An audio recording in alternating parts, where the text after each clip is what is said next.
In a world where people rush past strangers without a second glance, where silence is mistaken for absence, one man chose to stop and truly see someone. He didn't want to stop, but yet something made him stop.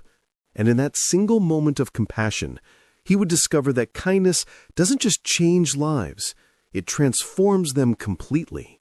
Terminal C was absolute chaos. Warren Mitchell pushed through the crowded corridor, his carry-on slung over one shoulder, his eyes burning from 3 days of minimal sleep and maximum stress.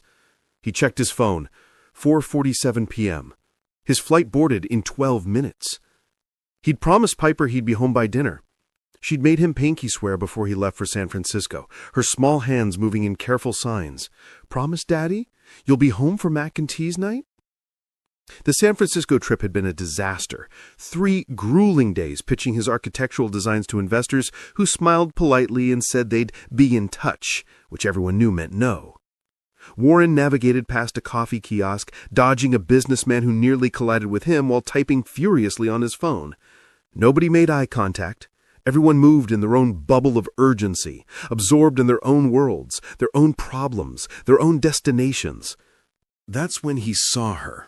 An elderly woman sat alone near gate C-17, elegant in a cream designer coat, her silver hair styled in a way that suggested both wealth and careful attention to appearance.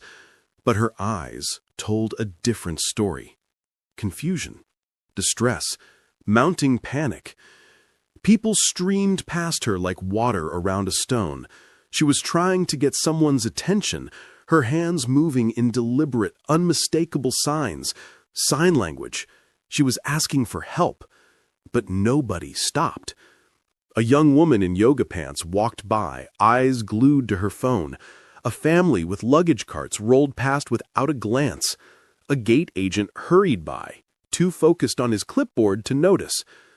Warren's steps slowed. He should keep walking. His gate was on the other side of the terminal.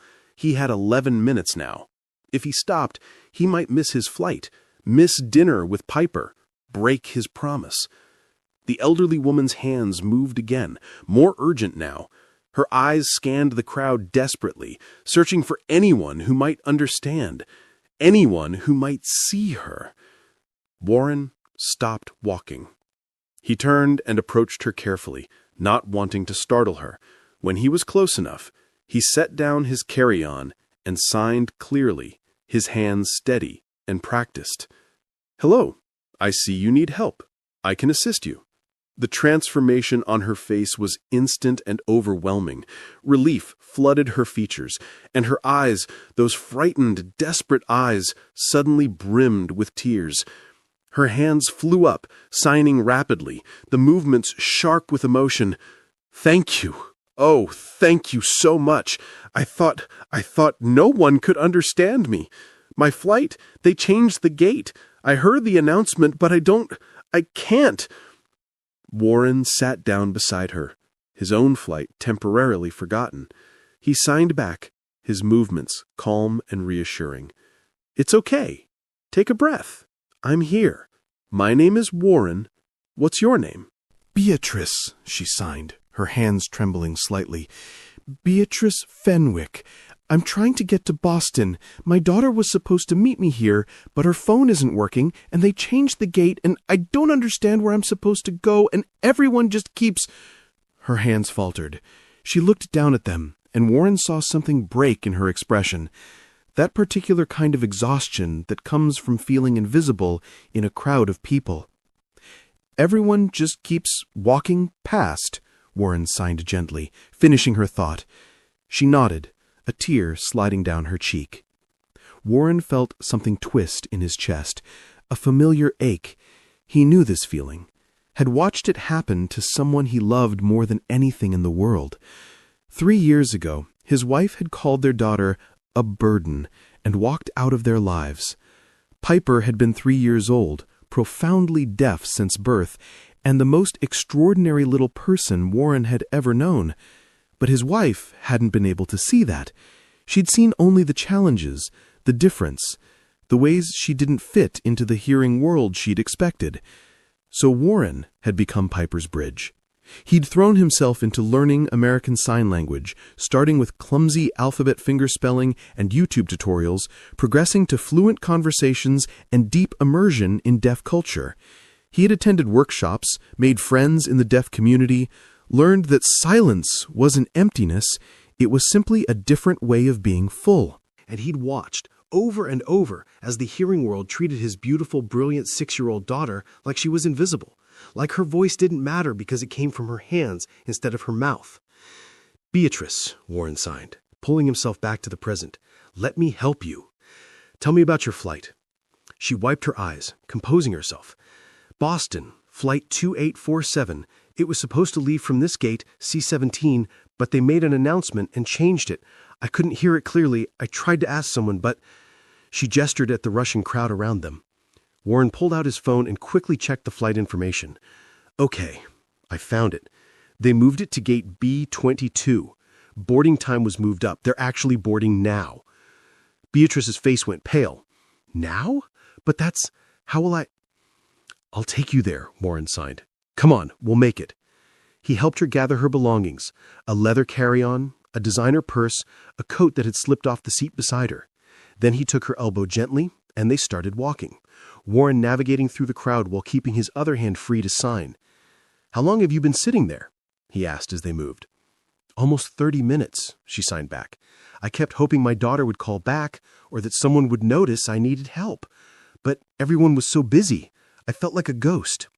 "You're not a ghost," Warren signed firmly. "You're here, you're real, and you deserve to be seen." They reached a moving walkway and stepped on. Beatrice's hands were shaking less now, her breathing steadier. She looked at Warren with something like wonder. "Why do you know sign language?" she asked. "If you don't mind me asking." Warren's throat tightened. "I have a daughter, Piper. She's 6. She was born deaf." Understanding bloomed across Beatrice's face, followed by something deeper. Recognition, perhaps. Or kinship. "Then you know," she signed. "You know what it's like. To be treated like you're not quite there." "I've seen it happen to her," Warren signed, his jaw clenching. "Because she's the most amazing kid I've ever known. She's smart and funny and creative, and she sees the world in ways that make me wish I'd been born deaf so I could have seen it that way from the beginning. But people look right through her, like her silence makes her less somehow, like she's background noise in a hearing world." They stepped off the moving walkway and turned down another corridor. Gate B-22 was visible in the distance now, and Warren could see people lined up to board. "You're a good father," Beatrice signed, her eyes soft. "I try to be. I just wish more people understood. Silence isn't emptiness. It's not absence. It speaks volumes if you bother to listen." They reached gate B-22 just as a gate agent announced the final boarding call. Warren checked Beatrice's boarding pass and confirmed she was in the right place. "Thank you," Beatrice signed, grabbing both his hands. "Thank you for seeing me, for stopping.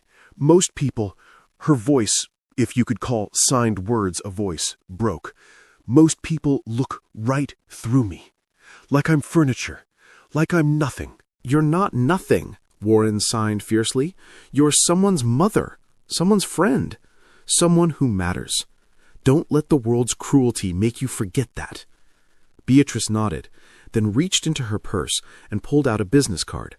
She pressed it into his palm with both hands, holding his gaze intently. Warren glanced down at it. Elegant embossed lettering. Beatrice Fenwick, mother of Elise Fenwick, CEO, Fenwick and Crane Architectural Design Firm. His breath caught. Fenwick and Crane. He knew that name. Every architect on the West Coast knew that name. One of the most prestigious architectural firms on the East Coast, known for innovative designs that pushed boundaries while maintaining stunning aesthetic integrity. He looked up at Beatrice in shock, but she was already signing again. "My daughter. She needs to know about this. About you. Please call her. Tell her you helped me. She'll want to thank you properly." "Beatrice, I don't need—" "Please," she interrupted, her hands emphatic. "For me. She'll want to know. And—" She paused, her expression turning thoughtful. My daughter, she understands what it means to see people. She grew up with a deaf mother. She built her entire company around the idea that the world should be built for everyone, not just the majority. The gate agent called Beatrice's boarding group. She squeezed Warren's hand one more time, signed, "Thank you," with a depth of emotion that transcended language, and disappeared down the jetway. Warren stood there, the business card in his hand, as his own final boarding call crackled over the intercom. He ran. He made his flight with 90 seconds to spare, sliding into his seat as the flight attendants were doing their final checks. His heart pounded, adrenaline singing through his veins, and he kept looking at the business card in his hand like it might disappear. Elise Fenwick, CEO of Fenwick & Crane. During the 2-hour flight home, Warren couldn't stop thinking about it. He'd helped an elderly woman find her gate, a simple act of human decency that shouldn't have been remarkable but apparently was. And now he had a direct connection to one of the most influential architectural firms in the country. But that wasn't what stuck with him. What stuck was the look in Beatrice's eyes when she'd signed, "Everyone just keeps walking past." That hollowness, that resignation, the specific pain of being invisible not because you weren't there, but because people chose not to see you. He thought about Piper, about the time they'd been at the grocery store and she'd tried to ask a clerk where the pasta was, signing politely, and the clerk had looked right past her and asked Warren, "What does she want?" as if Piper wasn't standing right there, as if her question didn't matter because she asked it with her hands. The rage he'd felt in that moment had been quite hot and immediate, but he'd swallowed it, smiled tightly, and responded for Piper, while she stood there, her little shoulders slumped, learning the painful lesson that the world wouldn't always see her. Now 30,000 feet above the ground, Warren looked at Beatrice's business card and made a decision. He'd call, not because he wanted something from Elise Fenwick, though God knew his firm could use the help, but because Beatrice had asked him to, because she'd seen something in that moment between them that mattered, and because maybe, just maybe, there were more people in the world who understood what it meant to truly see someone. Warren's apartment was small but warm, filled with the evidence of single parenthood, Piper's drawings covering the fridge, picture books stacked on the coffee table, a basket of laundry waiting to be folded. When he walked in at 6:15 p.m., exactly on time for mac and cheese night, Piper launched herself at him from the couch. Her small arms wrapped around his waist, and she pulled back to sign rapidly, "You're home! You kept your promise! I missed you so much!" Warren crouched down to her level, signing back, "I missed you too, baby girl. More than you know. How was school?" They talked while Warren made dinner, Piper's hands flying as she told him about her art project, about how her friend Maya had shared her cookies at lunch, about how she'd learned a new sign for butterfly, and could he please watch her do it? He watched. He signed back. He listened with his eyes the way she'd taught him to listen, and his heart filled with the kind of love that made everything else, the failed investor meetings, the struggling business, the exhaustion, fade into background noise. After dinner, while Piper colored at the kitchen table, Warren pulled out Beatrice's business card and stared at it. "What's that?" Piper signed, looking up from her drawing. Warren explained about the woman at the airport, about helping her find her gate, about how she'd been deaf and scared and everyone had ignored her. Piper's face grew serious. She set down her crown and signed, "Like how people ignore me sometimes?" Warren's chest constricted. "Yeah, sweetheart. Like that." "But you stopped. You helped her. That's because you're a good daddy. You see people." "I learned from the best," Warren signed back, touching her nose gently. She giggled, then asked, "Are you going to call the lady's daughter?" "I don't know," Warren admitted. "Should I?" Piper thought about it, her little face scrunched up in concentration. Then she signed with the confidence of someone 3 times her age. "Yes. Because maybe the daughter needs to know there are good people, like you need to know I'm proud of you." Sometimes, Warren thought, 6-year-olds were wiser than the whole rest of the world combined. 3 days later, his phone rang with a Boston area code. Warren was at his drafting table, working on a design that felt uninspired and flat when the call came through. He almost didn't answer. But something, instinct, curiosity, fate made him pick up. "Mr. Mitchell, this is Elise Fenwick. I believe you helped my mother at the Seattle airport." "I did. Did she make it home okay?" "She did, thanks to you." There was a pause, and when Elise spoke again, her voice had softened. "Mr. Mitchell, my mother told me what you did, what you said to her, about silence speaking volumes, about your daughter." Warren waited, his heart beating faster. "I grew up with a deaf mother," Elise continued. "I've spent my entire life watching people treat her like she's invisible, like she's somehow less because she experiences the world differently. And I've spent my career trying to change that, trying to build a world that works for everyone, not just the hearing majority. What you did at that airport, most people don't do that. They just don't." "I just did what anyone should do," Warren said quietly. "But they don't. That's the point." Elise's voice cracked slightly.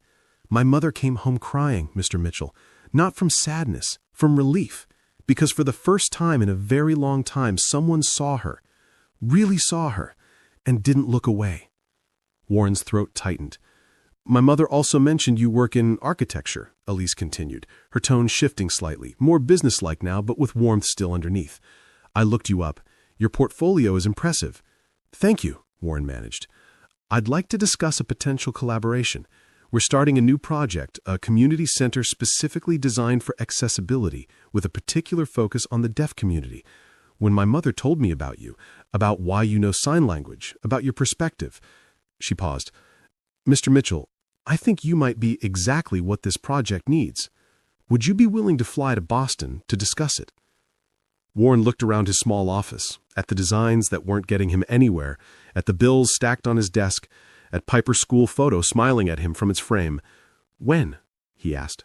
2 weeks later, Warren stood in the sleek glass and steel offices of Fenwick and Crane in downtown Boston, his portfolio tucked under his arm, trying not to feel completely out of his depth. The office was stunning, floor-to-ceiling windows overlooking Boston Harbor, modern furniture that probably cost more than his car, art on the walls that looked museum quality. This was success.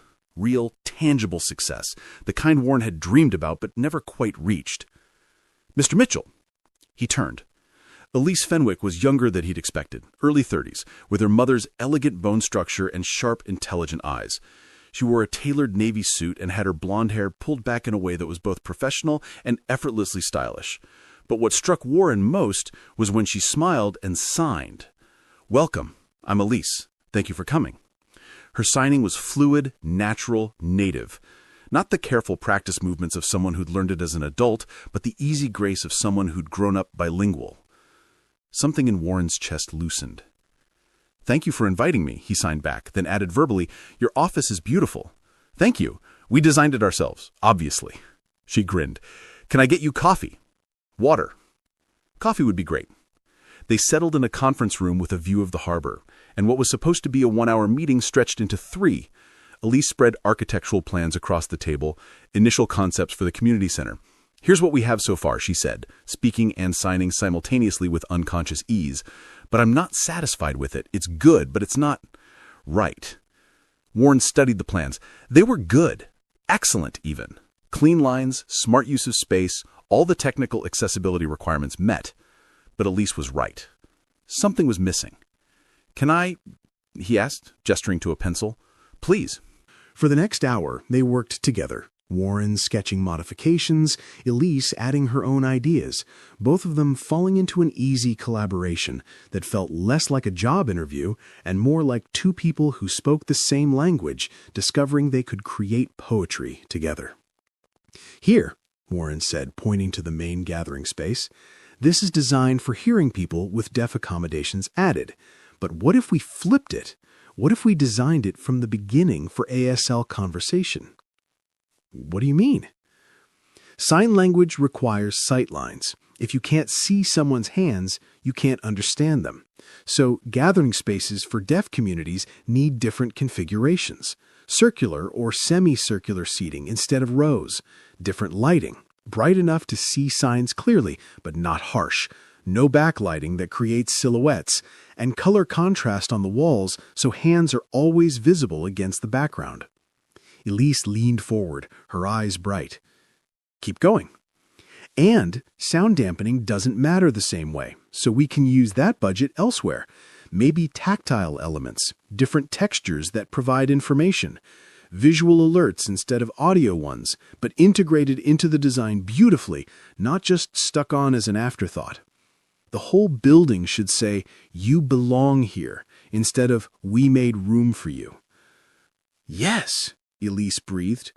That's what I've been trying to articulate but couldn't figure out how to achieve. They looked at each other across the table, and something passed between them. Understanding, recognition, the peculiar intimacy of being understood by someone who truly gets it. Most hearing architects, Elise signed, switching fully to ASL. Design for hearing people and then modify for others. They treat accessibility like a checklist, a box to tick. But I want to create spaces that start from a different premise, that understand silence isn't emptiness, it's just a different way of being full. Warren felt something catch in his throat. Those were almost the exact words he'd used with Beatrice at the airport. That's what I've been trying to do, he signed back. When I design now, I think about how Piper experiences space, what she needs, what would make her feel not just accommodated, but celebrated. Tell me about her, Elise said gently. So he did. He told her about Piper's diagnosis at 6 months old, about his wife leaving, unable to handle what she saw as a burden, the YouTube videos he'd watched to learn how to braid hair, the gluten-free recipes he'd mastered for her celiac disease, the 3 a.m. fears that he wasn't enough. And he told her about the victories, about the first time Piper signed, "I love you, Daddy," completely unprompted, about her starting at a deaf school and thriving, about the way she saw beauty in things he'd never noticed, the pattern of rain on windows, the way tree shadows moved, the whole visual poetry of a world she experienced without sound. "She sounds extraordinary," Elise signed. "She is," Warren replied simply. Elise was quiet for a moment. Then, "My mother is extraordinary too. But she spent her whole life fighting to be seen. I built this company because I was tired of watching her have to fight. I wanted to create spaces where people like her, people like your Piper, didn't have to fight to exist, where the world was built for them from the beginning." "That's beautiful," Warren said. "It's business," Elise replied with a slight smile. "Accessible design is good design. It benefits everyone. But yes, it's also personal. Everything I build is for my mother. Everything." They talked until the sun started setting over the harbor, painting the water in shades of orange and gold. They talked about design philosophy and childhood memories, about the deaf community and the ways the hearing world failed it, about dreams and frustrations and the persistent hope that change was possible. When Warren finally left, promising to send detailed design revisions within the week, Elise walked him to the elevator. "This was supposed to be a consultation," she said, smiling. "I think it turned into something else." "A collaboration?" Warren asked. "A partnership," Elise corrected. "If you're interested." "I'm very interested," Warren said, and meant it in more ways than one. Over the next 3 months, Warren flew to Boston bi-weekly. During those times, Piper stayed with Mrs. Grace, who was not just a neighbor, but was more like a grandmother to Piper and a mother to him. The community center project became his primary focus, and Fenwick and Crane paid him better than he'd ever been paid in his life. But money wasn't why he kept coming back. Between meetings, he and Elise talked. Long conversations over working dinners, discussions that wandered from architecture to philosophy to personal history. He learned that she'd spent her childhood translating the hearing world for her mother, that she'd chosen architecture specifically because she wanted to design a better world, that she carried the weight of responsibility for her mother's happiness like Atlas carried the sky. She learned that Warren measured time differently now, not in hours and days, but in small victories. A ponytail braided successfully. A bedtime story that actually ended in sleep. A moment when Piper's face lit up with joy over something simple and perfect. And every few days, Warren would video call Piper from his Boston hotel room, and she'd tell him about her day in rapid signs. And increasingly, Elise would appear in the frame beside him. It started casually, Elise stopping by his hotel to drop off revised plans, staying to say hi to Piper. But it became routine. Piper started asking, "Is Elise there?" before Warren even connected the call. One evening, Elise sent Piper a package. Inside was a custom coloring book, architectural drawings of the community center, simplified for a child to color, with a note, "Help me design the playground." Piper's response was immediate and emphatic, a series of drawings showing swings and slides and climbing structures, all with sightlines carefully considered, all with visual interest and bright colors. "She's brilliant," Elise signed to Warren during their next meeting, Piper's drawings spread across the conference table. "I'm not. Look, her idea about the circular slide with windows cut into it, that's genius. It creates a visual element for kids watching from outside, while the kid inside gets a fun perspective. We're incorporating it." Warren looked at the drawings, at his daughter's careful work being taken seriously by one of the best architectural firms in the country, and felt something in his chest expand almost painfully. "Thank you," he said quietly, "for seeing her." "Thank you for seeing my mother," Elise replied, "for seeing all of us." That night, after a long day of design work, Elise invited Warren to dinner at her home, a brownstone in Back Bay that was somehow both elegant and warm, filled with books and art and the comfortable clutter of real life.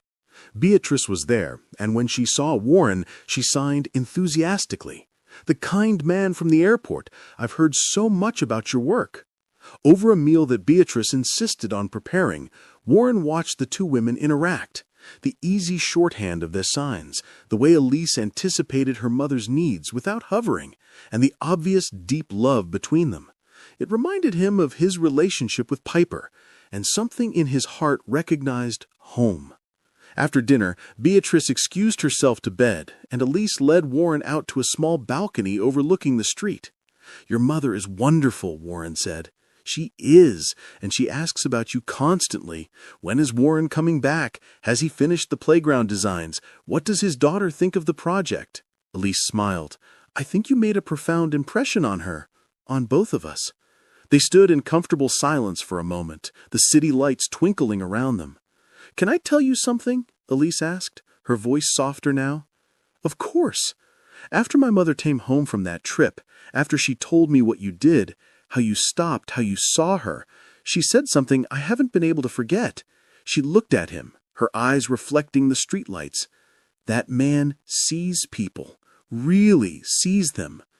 I didn't understand what she meant until I met you, until I watched you talk about Piper and work on these designs and care so deeply about creating spaces where people feel seen."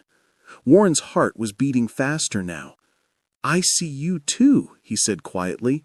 "I see someone who built an empire on the principle that everyone deserves dignity, someone who speaks her mother's language as naturally as her own, someone who understands that accessibility isn't accommodation, it's respect." "Warren, I see someone I can't stop thinking about," he continued.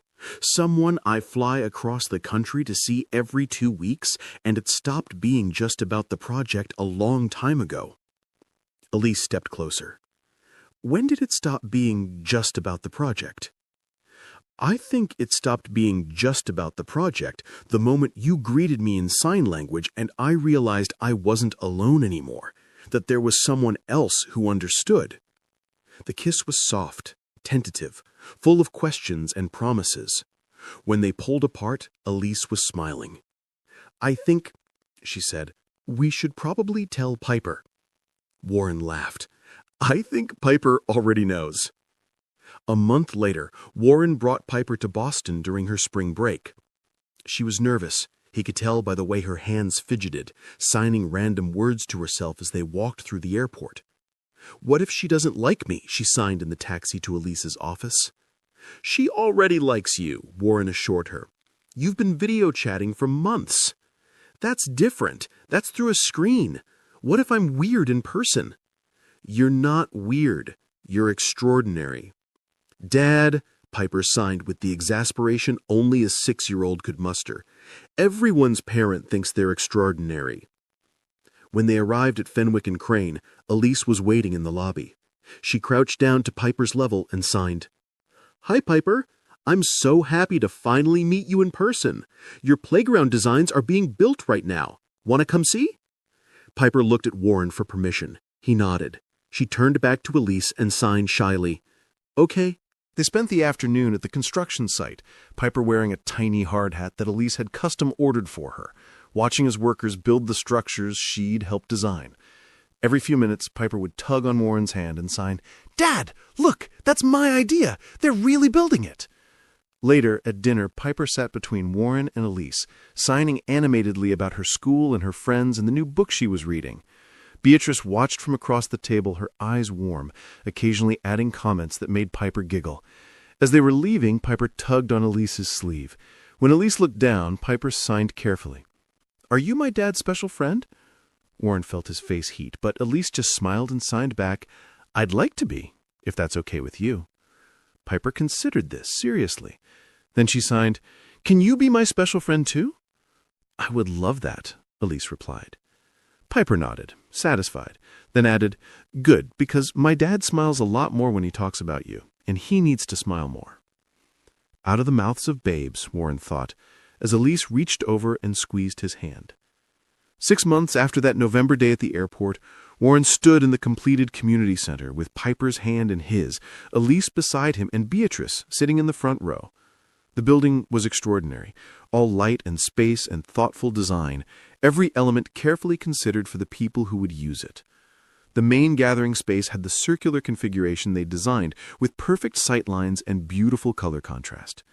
The playground, Piper's playground, featured the circular slide with windows, bright colors, and spaces designed for both deaf and hearing children to play together. The dedication ceremony was conducted in both ASL and English, the interpreters working seamlessly, the audience a beautiful mix of deaf and hearing community members, all finding space in a building designed with love. When it was Warren's turn to speak, he stood at the podium and signed. 6 months ago, I was running through an airport, late and exhausted, when I saw someone who needed help. I almost kept walking. I had every excuse to keep walking, but something made me stop. He paused, looking at Beatrice. That decision, to stop, to see someone everyone else was ignoring, changed my life completely. It brought me here, to this building, to this community, to this family. He gestured to Elise and Piper. My daughter taught me that silence speaks volumes, that being deaf isn't a deficit, it's a difference, a beautiful, valuable difference. And she taught me that love is the best teacher, that if you love someone, you learn their language, all of it, the signs and the unspoken parts, the visible and the invisible. Piper signed from her seat, Dad, you're getting mushy. The audience laughed, those who knew sign language translating for those who didn't, the room filling with shared warmth. The point is, Warren continued, we built this center on a simple principle. Everyone deserves to be seen, to be heard, or in this case, to be seen when they speak with their hands. To belong not as an accommodation, but as the design itself. And I'm grateful to everyone who made this possible, but especially to Beatrice for trusting a stranger at an airport, and to Elise for teaching me that the best love stories are written in languages most people never bother to learn. After the ceremony, as the community explored their new center, Elise squeezed Warren's hand and signed, Thank you for seeing my mother, for seeing all of us. Warren signed back, Thank you for teaching me that the best love stories are written in languages most people never bother to learn. If this story touched your heart, don't leave silently. Subscribe to Souls Connecting Tales and stay with us for more moments that remind us what it means to be human. Leave a comment and share your thoughts. Your words might comfort someone who needs them more than you know. And if you felt even a spark of hope today, give this video a like, because sometimes a small act of support can change everything.